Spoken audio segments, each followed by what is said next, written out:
Ngobrol seru lagi nih, menyongsong bulan Ramadan. Lebih apa ya, lebih syahdu lagi gitu ikatan batinnya sama Tuhan. Masya Allah.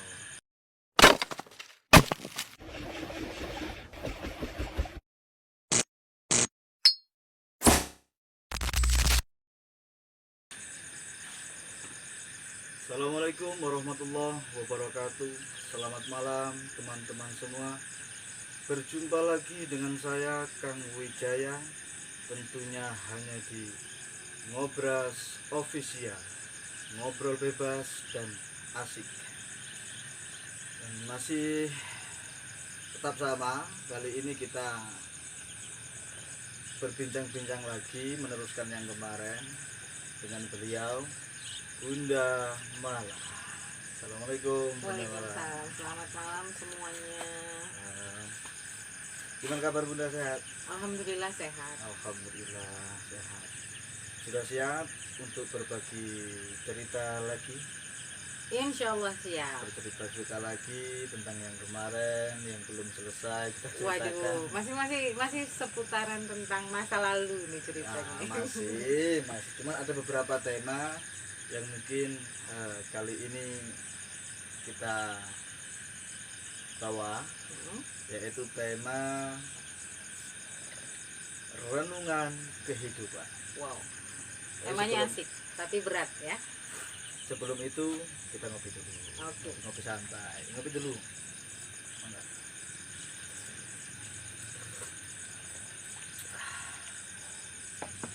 Kopinya nikmat banget. Kopi nikmat, tapi kalau ngopi nggak ngerokok itu nggak nikmat. No, itu kuncinya. Ngerokok dulu. Tapi kunci nikmat itu kan sebenarnya bersyukur ya, host. Betul. Ya, ada kopi, ada rokok, disyukuri sekali. Syukuri. Saya akan Allah tambah. Amin. Kalau kita pandai bersyukur, kata Allah, Allah akan tambah. Masya Allah. Sabar kawan-kawan ngobrol. Mudu dulu.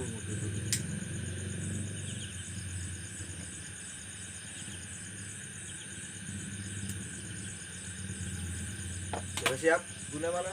Insya Allah siap. Tentang tema yang mau kita angkat pada malam hari ini. Jadi temanya renungan kehidupan. Renungan kehidupan.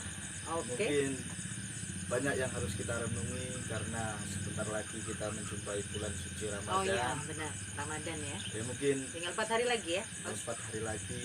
Mudah-mudahan kita semua sehat selalu. Amin. Dan bisa berjumpa dengan bulan suci Ramadan. Amin. Bisa menjalankan kewajiban yaitu puasa Amin di insya bulan Allah. suci Ramadan. Iya. Tapi sebelum itu mungkin kawan-kawan pada penasaran tentang tema kok renungan kehidupan. Maksudnya itu gimana?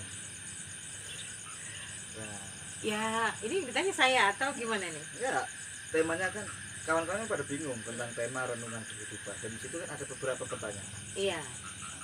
Jadi, Menurut Bunda gimana?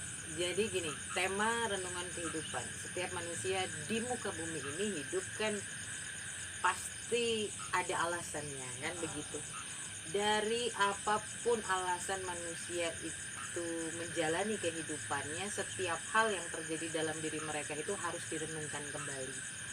Jadi menyikapi sebuah perenungan membawa diri untuk flashback lagi kepada perjalanan hidupnya di masa lalu dan masa sekarang gitu. Itu masih banyak yang harus dikaji lagi, dibedah lagi, mana yang kurang, mana yang sudah baik gitu. Jadi ada pembaharuan terus. Itulah fungsi kalau menurut Bunda loh ya.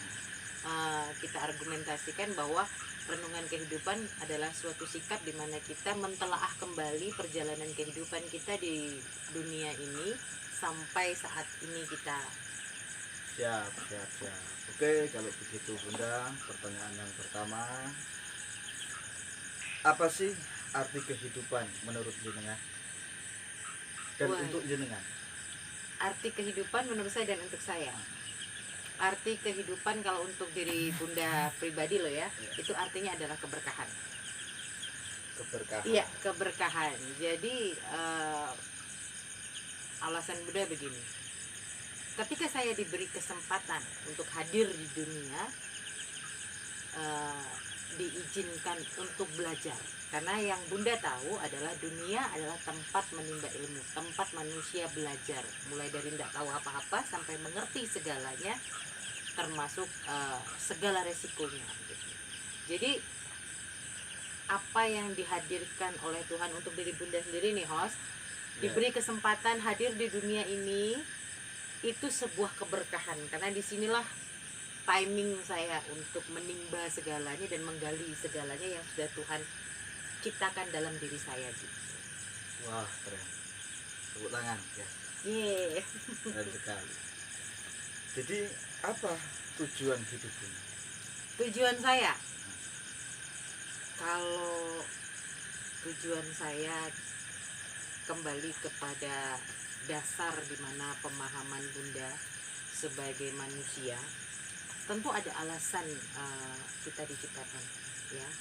Dan setelah Bunda pelajari setiap harmoni kehidupan yang Bunda alami, termasuk ujiannya, cobaannya, dari sisi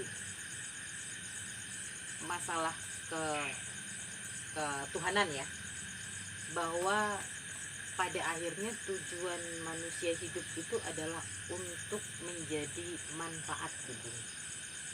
Seperti yang telah Allah firmankan dalam Iya, Al-Quran. garis besarnya itu. Karena setelah Bunda pelajari kembali, setiap ujian, setiap cobaan yang diberikan sama Tuhan untuk proses kita tumbuh dan berkembang secara logika, secara mental, secara batin, pada akhirnya itu semua menjadi sebuah pilihan. Dalam arti kata begini, pilihan manusia akan terjebak pada ujian dan cobaan itu, atau tetap menerima ujian dan cobaan itu untuk proses dia belajar dan tidak melupakan perintah yang utama bahwa setiap manusia hadir itu harus bisa menjadi manfaat bagi alamnya, bagi agamanya, bagi keluarganya, bagi umatnya gitu.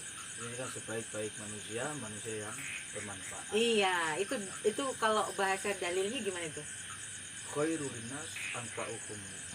Masya Allah. Firman Allah. Ini insya Allah lah ya, mudah-mudahan ya. Mudah-mudahan kita semua tergolong orang-orang yang bermanfaat untuk sesama. Amin. Yang penting tidak suka memanfaatkan. Tetapi kan semua itu butuh proses. Iya pasti. Semua itu pasti. butuh proses. Untuk memahami itu pasti. Dan setiap manusia memiliki prosesnya masing-masing. Iya kan? Iya. Nah, kalau Bunda sendiri prosesnya itu seperti apa sih? Wah, ini jebakan ini ya. Ya siapa tahu nanti ada kawan-kawan kita yang proses itu seperti itu. Proses saya seperti ini. Oh iya. Siapa tahu ada yang sama. Itu kan untuk penguat. Ya, jadi kalau proses dalam kehidupan Bunda pribadi ini ya, host, alhamdulillah prosesnya sangat-sangat berat.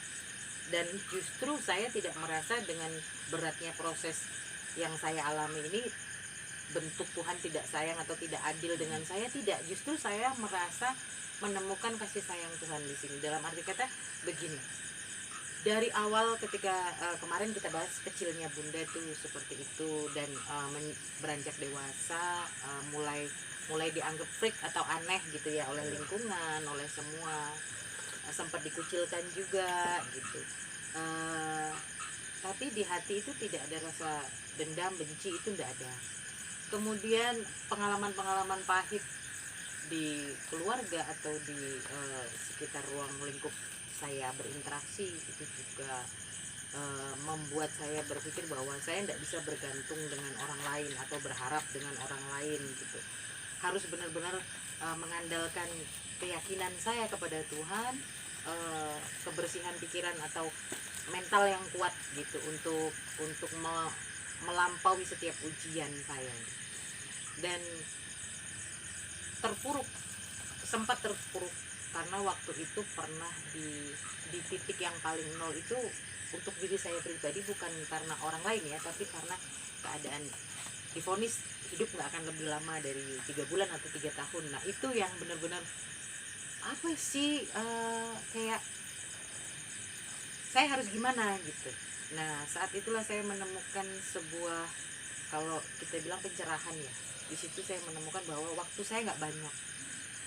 Disitulah saya merasa mengerti arti manfaat yang Tuhan inginkan melalui kehadiran diri saya sebagai seorang anak, sebagai seorang kakak gitu kan, umat atau saudara.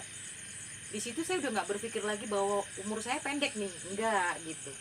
Tapi meskipun sambil ngerasa sakit, sambil ini saya merasa saya punya waktu yang mungkin akan singkat sekali untuk membahagiakan orang tua, untuk membantu orang tua, adik-adik, dan saya ingin memberikan segala perhatian saya ini untuk orang-orang yang saya sayang, siapapun mereka gitu.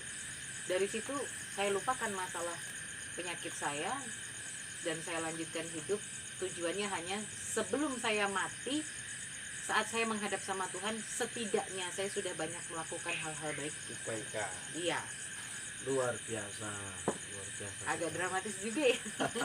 Pertanyaannya mengerikan. Tetapi memang setiap manusia yang hidup semua berproses. Pasti.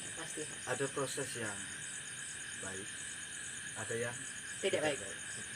Ada proses yang Enak, ada yang tidak enak. ada yang tidak. Ada yang mudah, ada yang gampang gitu ya. Jadi untuk kita semua yang mungkin saat ini sedang berproses, entah dari prosesnya materi, Ya. prosesnya ilmu, pengalaman kehidupan, perjalanan kehidupan, nikmati saja. Benar sekali. Nikmati, karena itu adalah bentuk kasih sayang Tuhan kepada kita. Tapi situasi dan kondisi mental orang-orang itu kan berbeda. Setiap manusia punya pola pikir yang berbeda, punya olah batin yang berbeda nih, host. Ya. Ini karena ini perjalanan ini Bunda temuin juga di orang-orang banyak. Jadi tidak semua bisa memahami titik balik itu, tidak semua bisa menerima. Kita mudah kok, host, mengucapkan kita harus bersyukur, kita harus menerima, tapi proses menerima itu sangat-sangat sulit. Dan itu yang saya temukan bahwa ternyata memang batasan manusia itu untuk selalu salah. Setiap kali terpuruk, setiap kali jatuh, kalau enggak Tuhan sendiri yang berkehendak memberikan pencerahan, entah melalui alamnya, entah melalui mungkin seperti host atau seperti yang lain, ulama atau orang-orang spiritual gitu ya, proses untuk menemukan kembali keyakinan itu sangat sulit. Kadar iman manusia itu kan naik turun, dan itu jatuh bangunnya di situ. Betul sekali. Oh ya, pesan-pesannya Bunda untuk kawan-kawan kita ngobras official gimana berarti? Waduh, pesan apa nih? Pesan tentang kehidupan Tentang kehidupan, dan sebentar lagi kita menyongsong Ramadan ya. Ramadan. Oke deh, terima kasih hostnya ya. Dan sekali ini sebelum kita melangkah kepada hari yang fitri, yang diberikan waktu sama Tuhan untuk bertobat lagi, untuk merenung lagi, kesempatannya di Ramadan ini spesial. Jadi kalau pesan-pesan sendiri dari Bunda begini, apapun yang kita terima, yang kita pernah jalani, yang kita pernah alami, yang Tuhan izinkan, bukan untuk melemahkan ciptaannya ini, bukan untuk menghancurkan iman ciptaannya, bukan untuk menghancurkan makhluk yang Dia ciptakan atau semesta yang Dia ciptakan, tidak. Tapi justru Tuhan ingin membuat kita lebih kuat dan lebih tangguh. Dalam arti kata begini, saat kita berproses dengan ujian dan cobaan nih, host, ketika seseorang itu menemukan titik terang dari maksud dan tujuan Tuhan, maka tidak akan ada lagi rasa takut, tidak akan lagi ada rasa khawatir, rasa cemas. Yang ada adalah menerima dan bersyukur. Kuncinya ada di penerimaan. Dalam arti kata, ketika kita menerima semua apa yang sudah terjadi dengan kita, bukan kita yang membenci Tuhan, tapi kita alihkan menjadi kepercayaan yang bulat kepada Tuhan, bahwa setiap hal yang diberikan sama Tuhan ini pasti ada maksud baiknya, dan tidak semuanya akan selalu seperti ini. Prasangka baik itu terus disugestikan ke dalam diri. Ternyata yang Bunda temukan adalah bukan hanya regenerasi pikiran, tapi juga regenerasi kesehatan, regenerasi tubuh, regenerasi usia. Dalam arti kata, satu pikiran positif, satu keyakinan yang kuat kepada Tuhan, dan prasangka yang baik itu akan merenovasi semua sisi kehidupan kamu, termasuk hubungan kamu dengan sesamamu dan dengan alam semesta. Jadi pesan-pesan Bunda, terima keadaanmu, terima kehadiranmu di bumi ini, dan berterima kasihlah kepada Tuhan. Jangan lupa berterima kasih setiap hari kepada dirimu. Setelah itu ingatlah, daripada kamu memikirkan masalahmu hari ini, percayalah sama Tuhanmu. Dan kemudian ingat bahwa kamu hadir di dunia saat ini untuk melakukan manfaat. Sudahkah kamu berbuat itu dalam satu hari? Luar biasa. Itu yang Bunda pesankan. Semoga bermanfaat untuk renungan nanti di hari Ramadan ya, Hari Ramadan. Osya. Itu harapan Bunda, sehingga iman kita di saat kita menjalankan puasa ini lebih apa ya, lebih syahdu lagi gitu, ikatan batinnya sama Tuhan. Masya Allah, itulah tadi, gengs, mutiara indah Mutiara. dari Bunda Mala. Dan Mutiara tentunya dalam buku. akan ada video selanjutnya, pantengin terus, tontonin terus hanya di Ngobras Official, ngobrol bebas dan asik. Saya Kang Wijaya pamit undur diri. Assalamualaikum warahmatullahi wabarakatuh.